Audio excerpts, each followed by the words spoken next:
ఏపీలో గత వైసీపీ సర్కార్ హయాంలో ఆర్థిక విధ్వంసం జరిగిందని విమర్శించారు డిప్యూటీ సీఎం పవన్ కళ్యాణ్. అరాచక పాలనలో ఏపీని గందరగోళంలోకి నెట్టారని మండిపడ్డారు. వైసీపీ ఆర్థిక విధ్వంసంతో రాష్ట్రం 30 ఏళ్లు వెనక్కి వెళ్లిందని ఆరోపించారు. వైసీపీ ప్రభుత్వం 9 లక్షల కోట్ల మేర అప్పులు తమపై ఉంచిందని చెప్పారు. ద్రవ్య వినిమయ బిల్లుపైన చర్చ సందర్భంగా సభలో పవన్ కళ్యాణ్ మాట్లాడారు. ఇక కూటమి సర్కార్ ప్రవేశపెట్టిన బడ్జెట్ 5 కోట్ల ప్రజల ఆకాంక్షలు నెరవేర్చేలాగా ఉందని అన్నారు.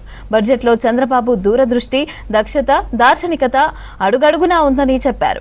ఏపీ భవిష్యత్ కోసం కూటమి కొనసాగాలని ప్రజలు కోరుకుంటున్నారని చెప్పారు పవన్. ఇక ఎన్నికల ముందు కూటమి ఏర్పాటు కోసం తాను ఎంతో కృషి చేశానని గుర్తు చేశారు డిప్యూటీ సీఎం. 19 వచ్చినప్పుడు మనకు విడిపోయినా కానీ ఇప్పుడు 50% మనకు ఉన్నప్పుడు అదే 19-24 వచ్చేటప్పటికి 10.5% పడిపోయింది.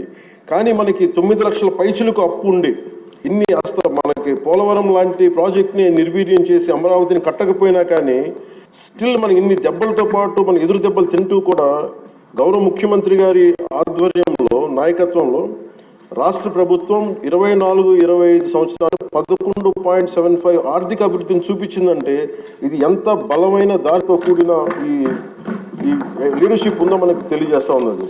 సో మనస్ఫూర్తిగా ఇది నేను గౌరవ ముఖ్యమంత్రి గారికి నేను ధన్యవాదాలు తెలియజేసుకున్నాను.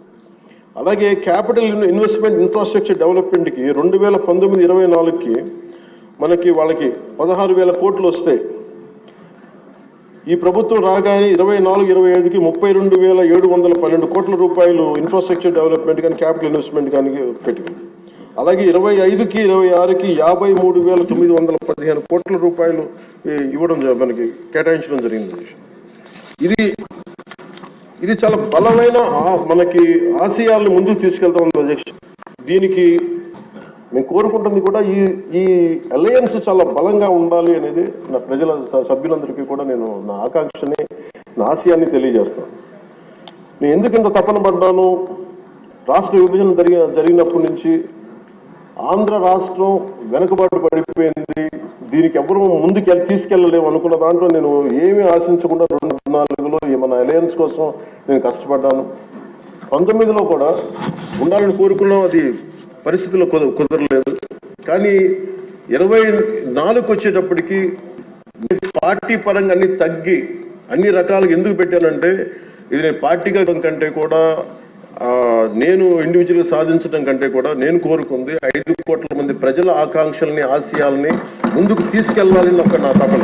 ఇది ఎట్టి పరిస్థితుల్లో కూడా నేను కోరుకుంటుంది.